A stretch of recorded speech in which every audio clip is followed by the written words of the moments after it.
motion to accept the development committee report? I'm sorry. I motion to accept the development committee report as presented. Before there's a second, may I ask a question? I have a question about 4-H. Yes, ma'am. Any update on 4-H? The principals got back to me with a date and time that 4-H could come up here regularly, and I responded back to 4-H and asked them when they would like to start coming and had not heard from them yet. Okay. But they did come for open house, and we had 55 people sign up Okay. to it. Make that note. You seconded it, right? Okay.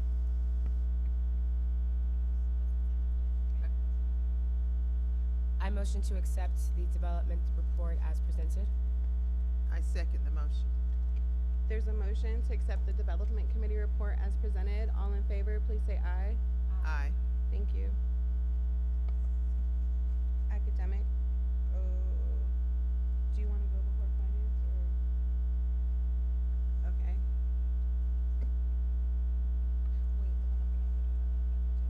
That's right, so go. Okay. Next, the finance committee report, please.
Good evening.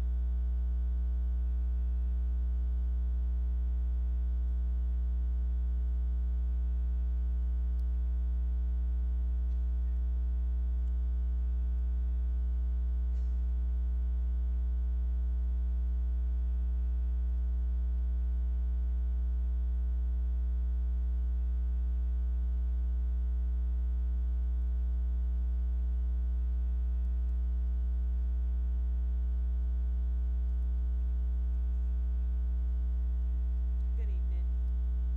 Okay, in you all's folder, can you hear me now? It's on. Okay. So in you all folders for the board action form for the August financials, can you all hear me better? Okay. You have the summary, financial summary tab. The details were emailed to you.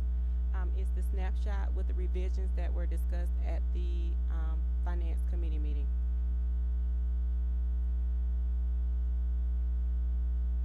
And the snapshot is also presented on the screen for you.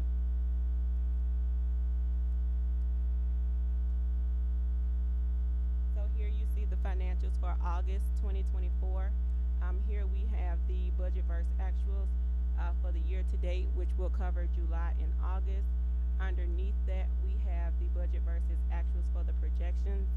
We did take time to go back and actually do the budget versus actuals details and summary and categories as requested in the finance committee meeting. And underneath that, you have the budget versus actual for the month of August only. Are there any questions before I move forward? Yeah, we have a $355,000 deficit. What's that attributed to? That was the deficit for the expenses for the month of August. There was a deficit of $489 that is contributed to the retention and new hire bonuses and the staffing for instruction as well as supplies for the month of August. So okay, let me see if I understand this. So we paid out bonuses from our current budget, whatever we budgeted in the month of, what was it, August? And as a result, it took us over the budget amount. Yes, so the board did agree to transfer the funds from the savings into the operating account to cover the bonuses. Um,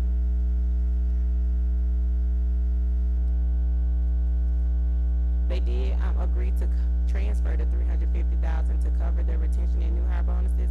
That was done, however, it was not pre-budgeted, so it shows as a, over expense because we didn't do the forecast and anticipate it in the month of August. So if okay, let me tell you why I'm confused, because it sounds to me like the funds weren't there and that the payment was made out anyway. And so I'm wondering whether or not there should have been a budget amendment to accommodate the transfer of new funds into the budget, but there was no amendment done. And as a result, we're now in a deficit. Yes, that's correct. Okay, got it. Okay. So there needs to be a budget amendment. Correct. Got it, okay. All right. Okay, underneath that, we have the balance sheet.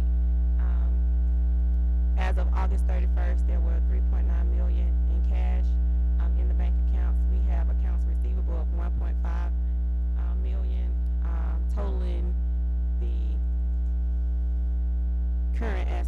total current assets to 7.1, which also includes other current assets, which is, I can't remember exactly what it is, but I'll find out for you. That was the balance sheet that I looked at, and I couldn't remember exactly what it was, but I'll tell you.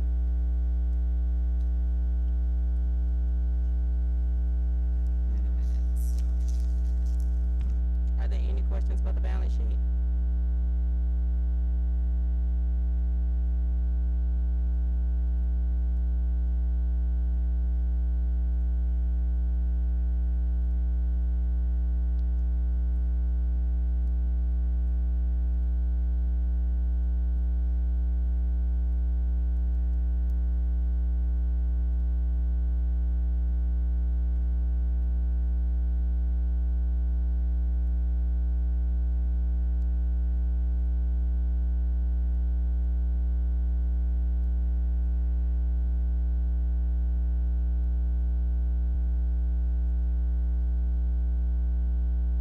Ms. Lee, what is our projections for year end?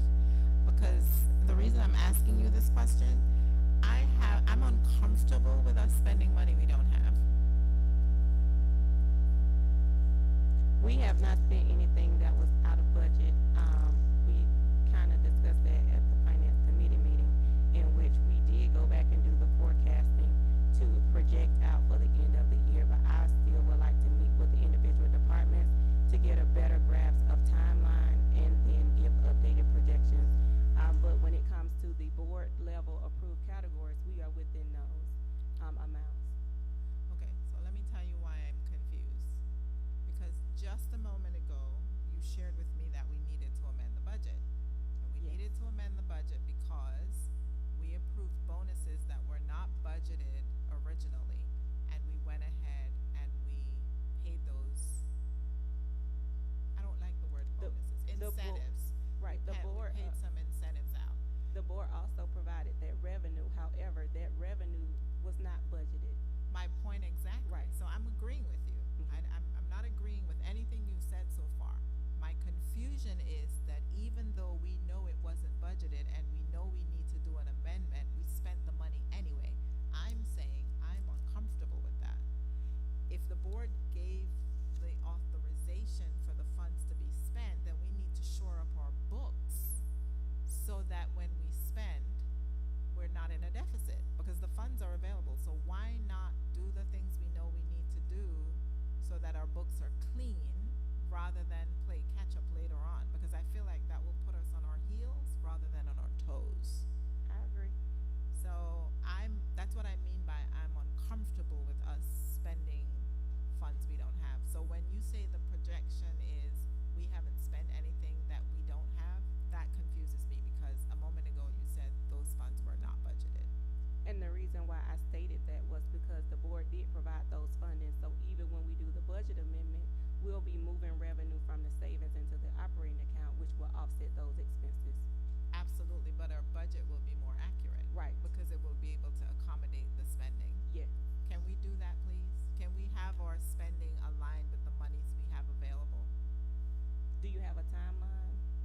especially since we still haven't gotten it yet.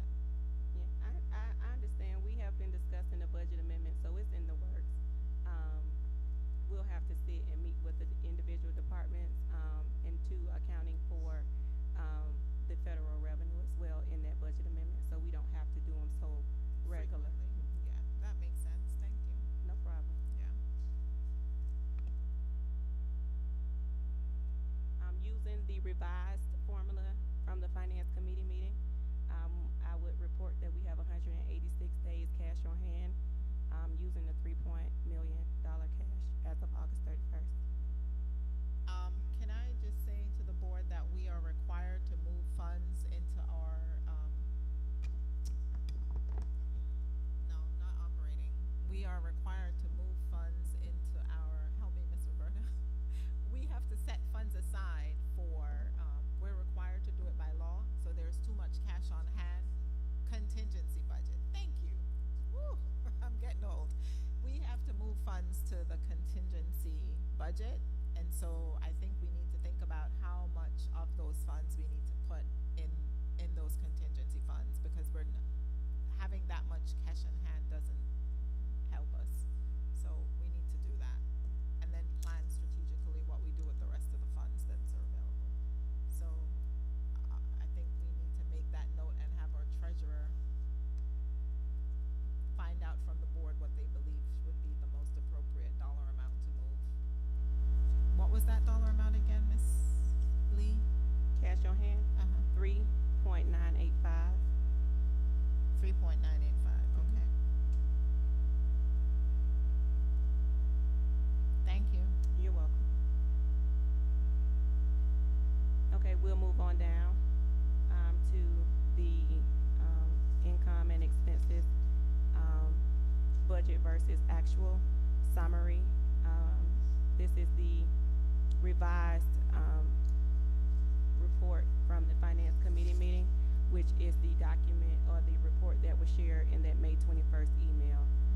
So here you see we are comparing budget versus actual revenue and expenditures according to the line items or the high-level line items that the board approved, which also includes, projections. And that will be on the second page of the, August actuals. It'll be at the top.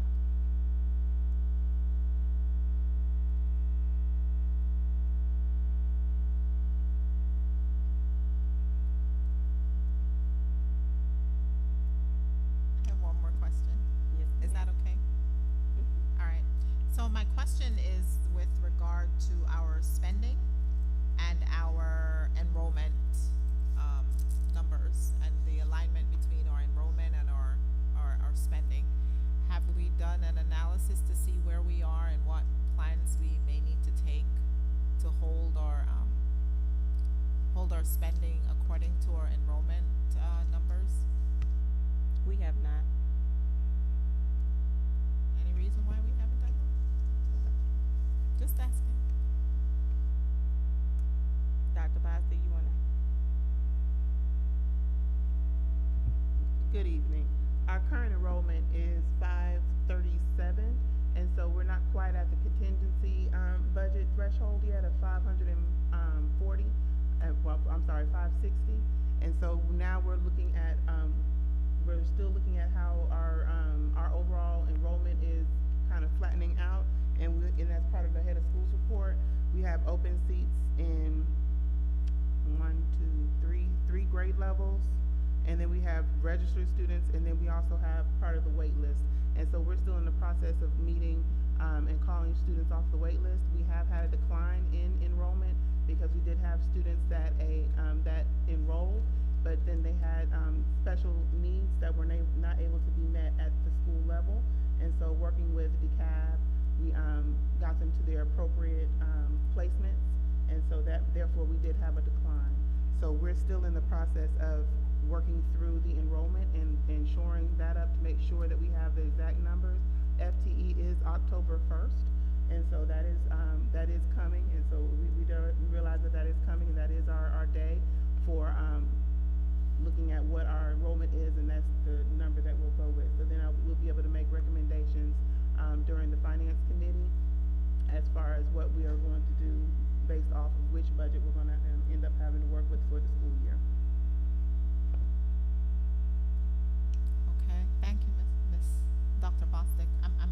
was hoping we'd be a little bit more strategic in having the plan before the count.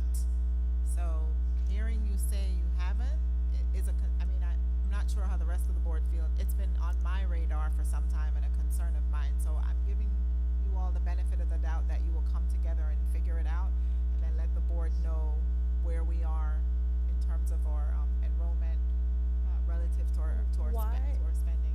Why is the first your cutoff date if you know that that's the FTE date and you know you don't have your numbers?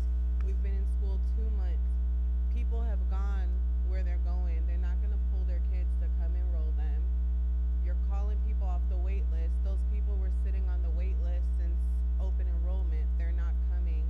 Why not have a plan in place before that cutoff date? Well, we do have the contingency budget in place, and we are trying to avoid having to go to the contingency budget.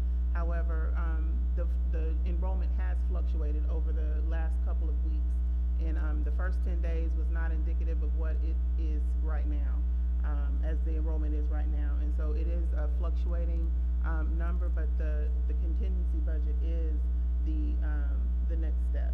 And so when we're looking at the contingency budget, and then we'll have a plan for the board based off of that contingency budget. But when we created the contingency budget last school year, that is the overall plan. However, we are working hard to not have to go to the contingency budget, because that's not that's not the most desirable budget that we want to be at. However, we do have that plan to go to, but we're still trying to work towards our original budget plan. And just to make sure I understood, our enrollment numbers are 537 and the goal is 560 by October 1st. The goal is the closest 560, yes. I guess my question is, while I definitely understand, FTE is that marker and we're working to push towards that goal, if we are at 537 and in October 1st is like, what, 2 weeks, less than 2 weeks away? What is the likelihood that we are actually going to reach that goal? And to me, my personal thought is we aren't going to reach that goal. And I guess the question also is why we haven't been thinking about the shift of the new budget, knowing we are, almost 20 kids shy? I guess that's my follow-up question as well, as Ms. Arnold and Kathy. I'm confused on why we haven't been planning. It'd be great if we get 20 kids, and it can happen. I'm not saying it won't happen, but where we currently are, I'm just trying to understand why we aren't preparing for something different. Or are we, and we're just not understanding the response? We are, and so we work closer to the 560 student enrollment, and then we did lose students based off of the prior explanation as far as the students that were enrolled, and that we had to, that this just wasn't the appropriate placement for those students. And so what we have found is that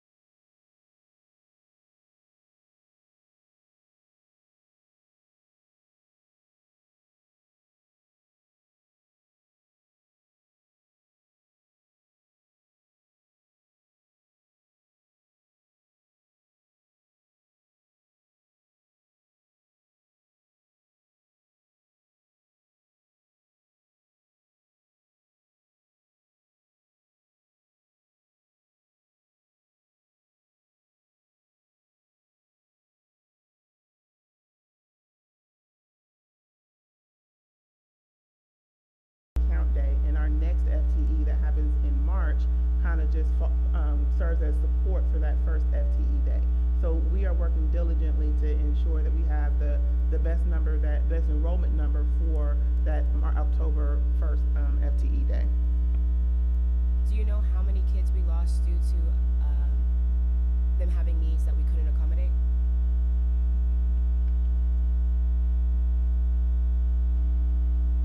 I do not know the number offhand, but I can get that number for you. and Is for, it a and I can put that substantial in the amount, board. or is it just like a few? It was shared with me that it was a substantial amount. Okay. Yeah.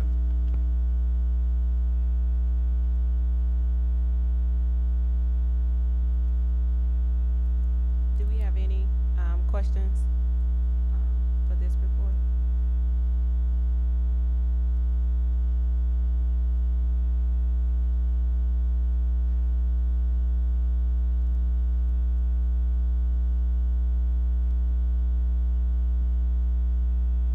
Okay, beneath the last report, you will see the year-to-date expense allocations categorized by Georgia DOE's account structure. The same revenues as reported above, just in a different format based on the Georgia DOE's account structure. Any questions here?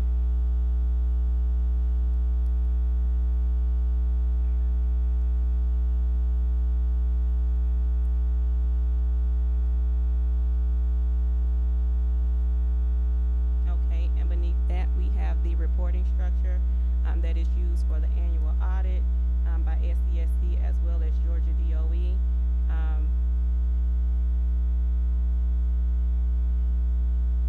Excuse me. The ratios of the reports have been updated as well as the color codes to indicate where we stand meeting those metrics. Are there any questions here? No, none for me. Okay, thank you.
Do you have any updates on ESSER?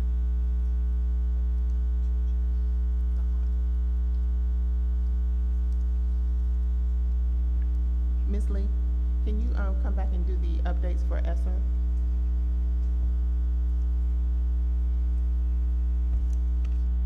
And Ms. Lee, while you're doing that, maybe you should take your notes on the audit as well, if you have any information to share. If you don't, it's fine, but if you do, can you share that with us, please? Mhm.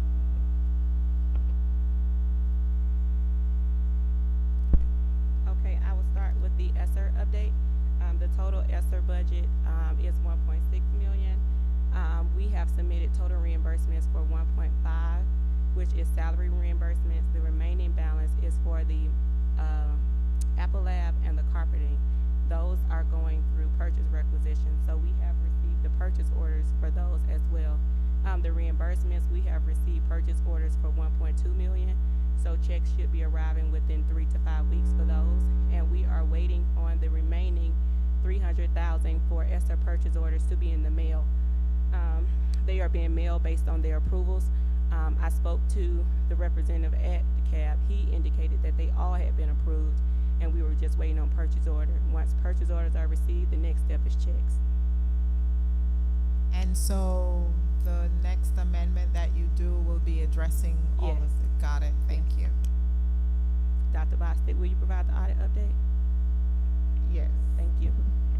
So we have the audit, he was supposed to be in attendance, however, he did inform me that he would not be able to attend, and he sent the update. So we are in full audit status, and now they have the bulk of everything they got needed, and now they're starting to review the documents and make requests. So the current requests are the quarterly 941 payroll reports, the appraisal report that we reviewed, And he sent the appraisal report, but then we had to send it back to the company for updates. So we have that now. So he's requesting the updated one. The schedule of expenditures for federal programs.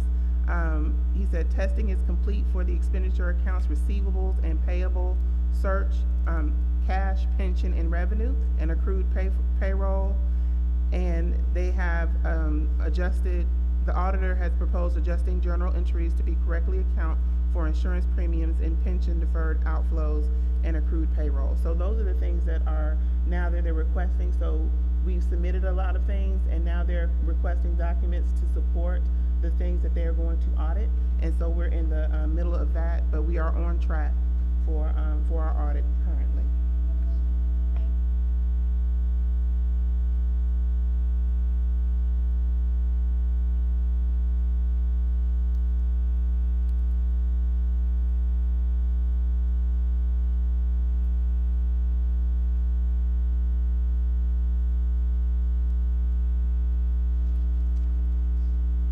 We have other board actions that the committee, the financials is just for informational, and then the vendor payments over 5,000 is for informational, and there are 2 board actions we would like the board to consider. So I'll defer to Mr. Dennis to present those. I'll show them on the screen, and they're also in your packet.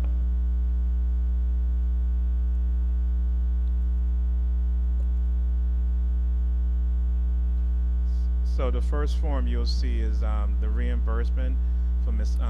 Nichols that served as the child care tech for school year 23-24. This is also part of the requirement and recommendation from Dekalb. So last year we did not have a nurse for a great portion of the year. So Ms. Nichols went to training through Dekalb County School District.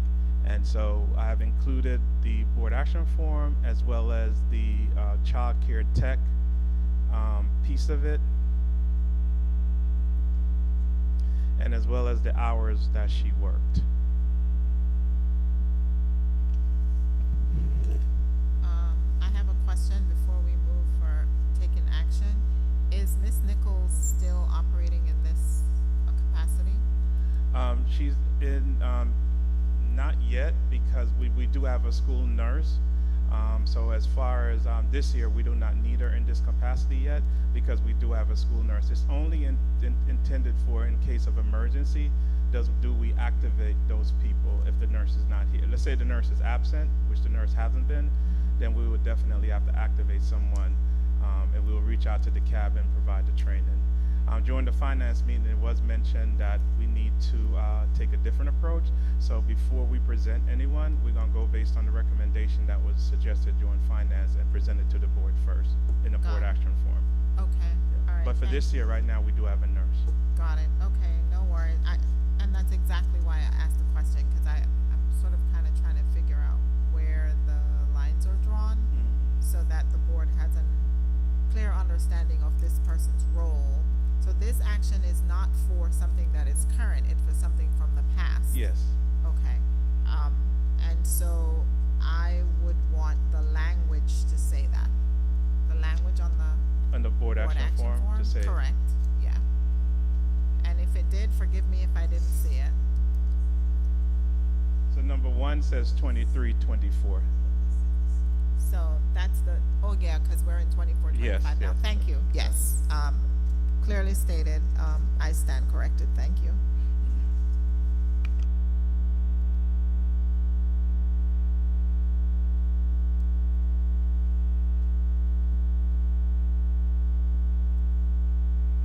So we ready for the motion? Went through finance, that's what we needed to go through.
the second board action form in front of you is you have to stroll through. The first page you're going to see is the proposal, but behind the proposal is the board action form, is to have a support person for IT to assist us in the IT role in rolling out the computers, helping us with the software, helping us support the teachers.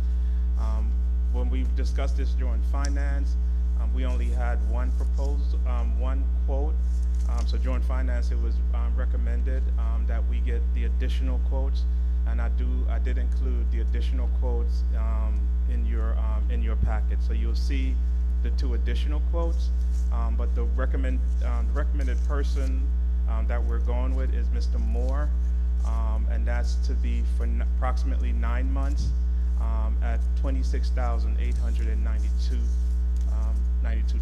and that's to provide IT support for the 24-25 school year remainder.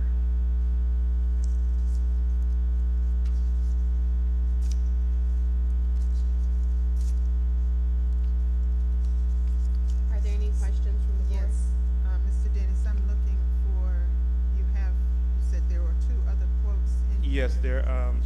Quote. The first quote is this sheet which you're currently holding, I Okay. believe. And then behind that, directly behind that is the additional quote. The two-sheeter is back in front that Okay. you're currently holding.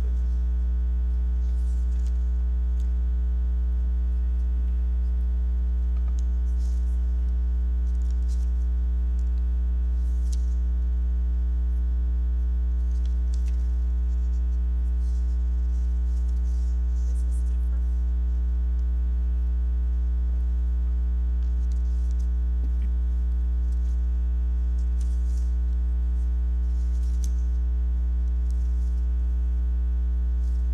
I don't understand this.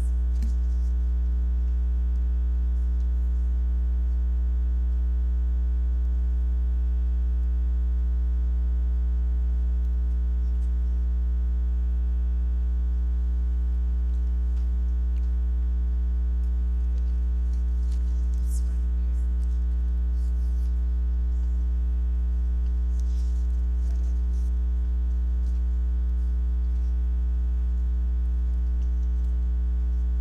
I motion to approve the payment to Jonathan Moore of $26,892 for $2,988 per month for 9 months as for an IT support person or informational technology support. Can I ask for us to pause 1 minute before we do a second on that motion? Is that okay? All right, I'm somebody who prides myself on ethics. I teach the class, so I don't like fooling around with information. And there was an email that was sent to the board about this particular vendor. So I'm gonna ask the school in full transparency to talk to us about this particular vendor. The first question that the board would like to ask is, has this individual worked for DPA before? This individual did provide support for DPA during the summer, in August, yes. Did this individual work for DPA during the month of September? No.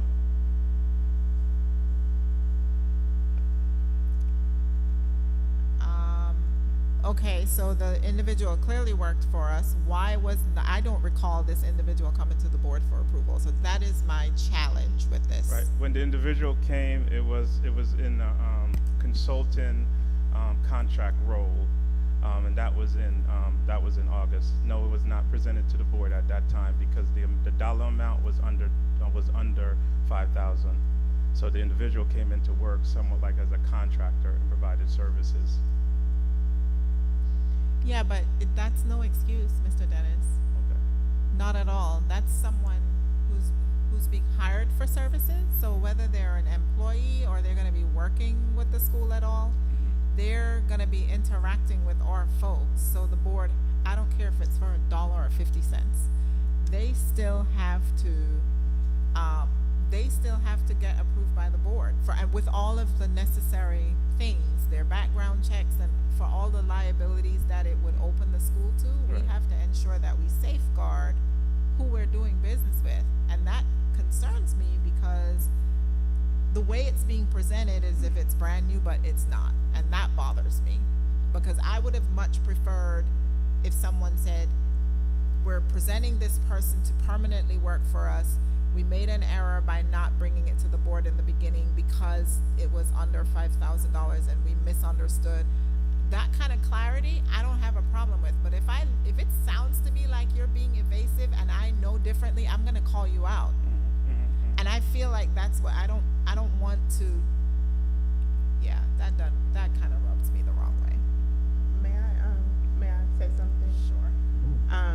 I think in the overzealousness of trying to prepare for the opening of school, that this decision was made at the school level. And while we did talk about it after it had been done, I said you can't do that. And to the points that you just made, so that we've put processes in place so that we know that it won't happen again. But it did occur in July, and we did say that no, it has to stop. It has to go through finance. It has to go through these proper channels. And so that's what we're going to be doing moving forward. And so it was a mistake that was made, and it won't occur again. All right, so I have two things. I have a response to that. I understand that happened in July. However, this individual was in our building working in September. So there were 2 board meetings in between that, and it was never brought to the board. So that's why it's concerning. Okay, do you want to speak to it? Whether So- it was okay. paid or not, Okay. he was in the building working. Was a background check done for him to be in our building? Did he have clearance? Aside from board meetings, there are finance meetings, and there are, you have a weekly board check-in. At no point in time was it presented to the point where instead of going through admin and central office, this was escalated to the board.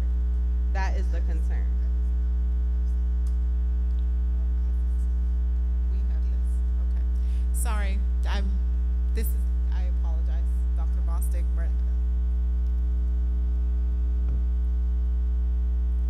Okay. I think it's the board's responsibility to have full transparency. So I apologize if there's something we saw that the entire operation team didn't see. So I don't want to make, I don't want to say I don't want to make a big deal out of it, because I do want us to face the fact that we have policies in place that we kind of didn't follow.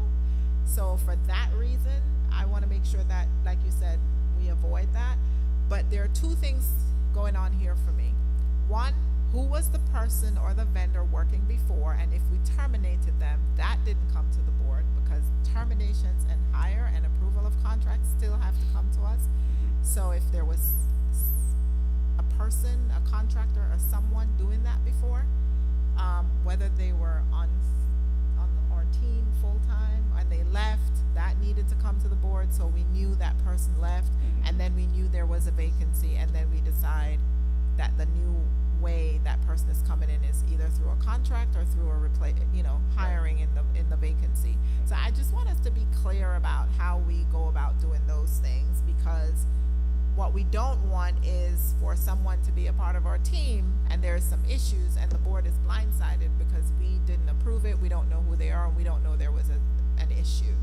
So can we just tighten Yes. those things up and make sure So- that we're not, I understand urgency and Yes. exuberance and all of that good stuff, but we still have to follow policy. And what was shown up here was that there was a timesheet that showed that he did work in September. And so I think we need to go back to the vendor and ensure that, because what was shared was that he did not work in September. Right. And so I think we need to look through that to ensure that we have that, make sure that's correct. How Okay. often do you come to the building, Dr. Bostic? A couple of times a week. So you're telling me that in all the dates that we have in the month of September that's on their timesheet, you didn't notice a worker in your building? No, I did not see him. And when I did see him, that was all, that was August. It was August because I specifically talked to him about that person and where it needed to go, and I sent an email to the board reflecting that as soon as I saw the invoice, that it had to go through finance and the governing board for approval. Okay. And that was So let me, because you know how my brain works, Dr. Bostic. So as soon as you saw the invoice, you said this needs to go to the board. But what was just presented to the board was, yes, this person did work for us, but the invoice was under 5,000, and that's the reason why it was not For presented to August. the No, board. that's accurate. That's It was still accurate. under 5,000, but I said if we continue using it, it's gonna be over 5,000, which Got is it. not Right. what we can do, and I And that can't was, approve. that was also I can't approve that. That was also communicated to the individual. Got it. That nothing can be until the board actually approves it. Got it. Okay, I'm And I- clear. I'm clear. I appreciate it.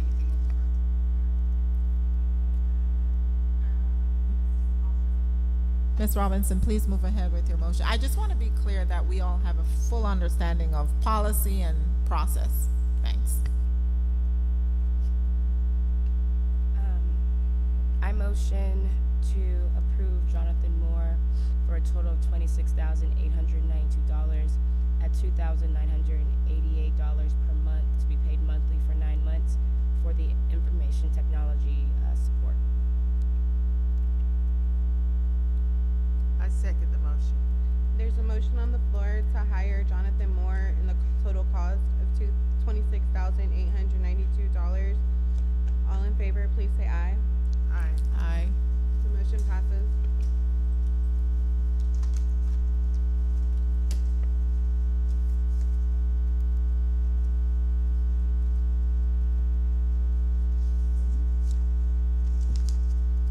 Is that it?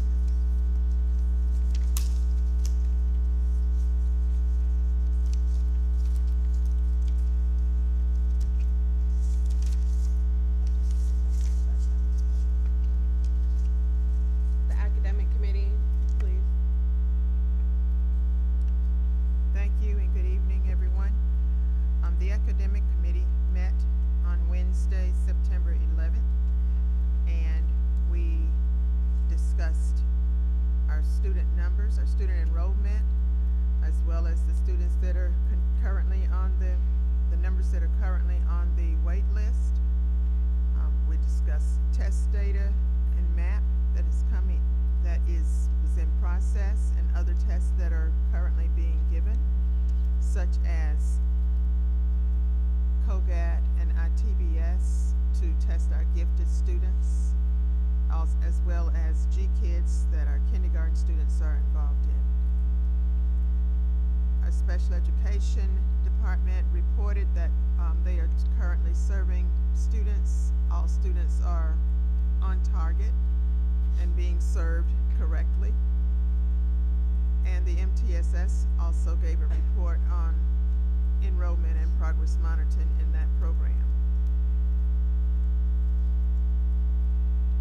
It was suggested to the coaches that we receive a calendar for assessments, just so that everyone is aware for the year as to how testing will be spread out. So we look forward to receiving that calendar as a part of our board report. And the other information Dr. Bostic will include in her report. We do not have any actions coming out of academic committee this time. Any questions? No, not really. I was just thinking there was a question I should have asked Mr. Dennis, but I can ask you. It's related to the active shooter stuff and how that's affecting plans or learning or environment, whatever. Sorry. But hold on, please, Mr. Dennis. I think our chair has to get the board's the desire to board- accept. Does the board desire to accept the academic report as presented? I motion to accept the academic committee report as presented.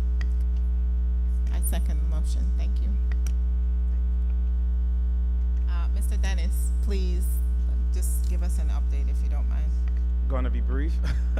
I believe Dr. Blackshear did put it as part of the PowerPoint presentation for Dr. Bostic for the evening, but I'll just give you a quick, put it where the goats can get it. We did communicate a letter to parents when the first shooting happened. We did communicate a letter. We did also had a meeting with the staff to go back over all security procedures. For example, in terms of making sure the doors are locked. We do have a procedure that when the scholars are in the classroom, all the classroom doors must be locked when scholars are present. So we went back over that with the staff, and we actually did a security walkthrough. I actually reached out to ADT, which provide our overall security with our cameras, just to make sure all the cameras were online. Actually the first few days of the actual shooter that was going around, and everybody know what was going on with the bomb threats being called to different schools. We did have additional security. We reached out to Dekalb, not only Dekalb School District, but Dekalb County Police to have extra police. Now, there were some mornings when they were out there, and then some mornings they just kind of did a roll-in drive-by just to make sure everything was okay. Our 2 resource officers, they showed up early. We made sure we had both resource officers here, and then we also made sure we stationed someone over by the church. And we just basically told the teachers to stay alert. We also reminded the teachers and the scholars not to open the doors for anyone, including a staff member. I know we're a community here, we're very trustworthy, but we did reiterate to them not to open the door for anyone. We also reiterated to the staff to make sure they keep their key badge on them at all times, so they could actually make sure they're getting in the door with the key badges and not banging on the door for anyone to open the door. We also did a window check. We made sure all our windows are able to lock. We worked diligently to try to make sure the AC system was working. We put spot coolers in the classroom so we don't have that excuse of people kind of opening up the window to try to get air to come in. We also did an overall security check kit to make sure that was up to date and everyone kind of have an understanding of where the security kit is and what we need to do in case there was an emergency. And all the staff members, the grade level chairs, they do have the walkie-talkies, and all the other staff members have walkie-talkies so they could communicate. And we reiterated that to the staff as well during that check-in meeting with everyone. So clearly we took some steps to talk to our kids to check our environment for safety, but did we do an active shooter drill? It's the law now that all schools funded by public dollars must have a schedule for an active shooter. Yes, we do. Okay. Well, what we have done, we do an active shooter drill. We have to do a lockdown drill as well as a fire drill. We have to do a tornado drill. Those drills are scheduled into our calendar, so we know what we're going to do each month, and it's also recommended by Dekalb. And trust and believe me, they do alert us when we don't follow the recommendation or the deadline that they give. We have to follow those deadlines. So they actually have the drills situated by month. And we already did an active shooter drill. We're just rolling with the fire drill and rolling with the tornado drill and so on. We didn't want to put necessarily additional panic in the air for our scholars because we want them to feel safe. We want them to know that this is a safe environment, and we don't want them to feel like there was a threat when there wasn't an immediate threat to them. So we just wanted to continue as normal, just encourage them and inform the staff mainly what the expectation is going forward. But all those drills that you're talking about are mandated by the state. We have to put them into the state database system every month accordingly, and all those drills are scheduled to take place. Okay, so back to my question, did you do an active safety drill? And if you did, can the board We did a fire drill, and we did do an active shooter drill. I could go and pull to show the board that those drills were done. Yes. That's what I'm asking. Yes. Thank you. Oh, I'm sorry. And on the morning mix, I apologize.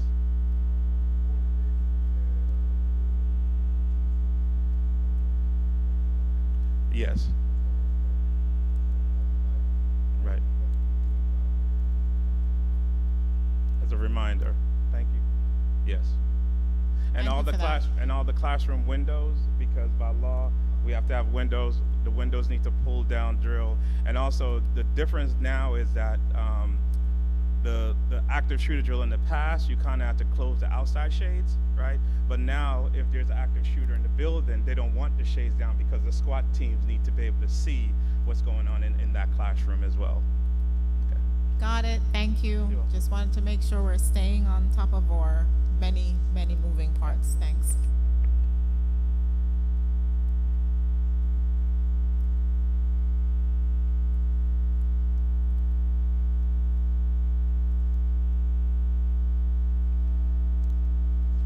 Thank you for this opportunity. I wanted to give the head of schools report.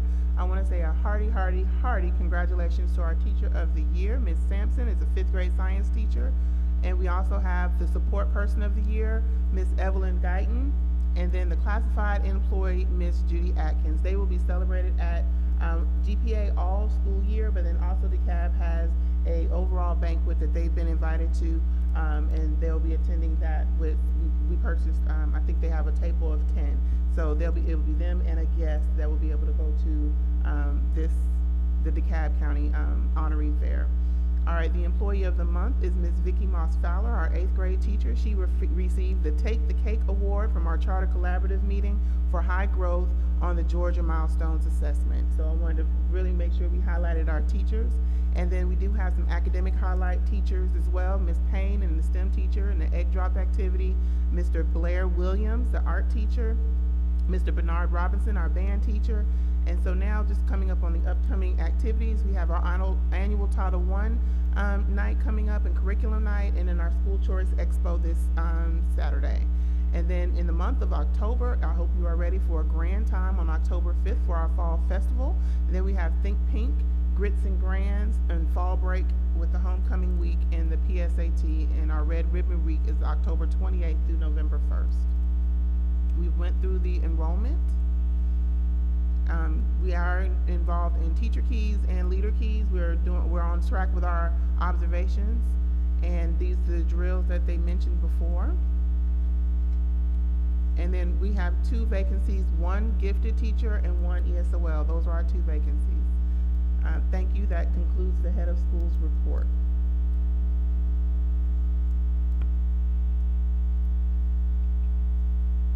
Is it the pleasure of the board to accept the head of schools report? I move that we accept the report as presented.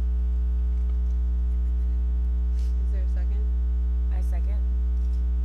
Thank you.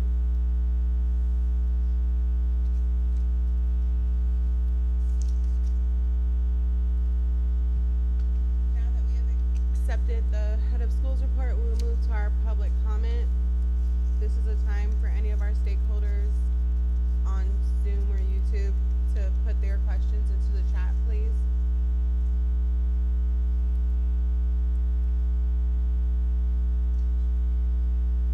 Or raise your hand if you want to be called on.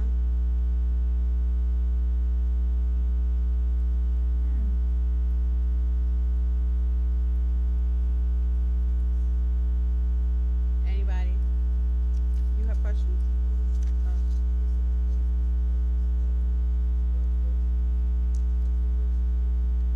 Oh, okay.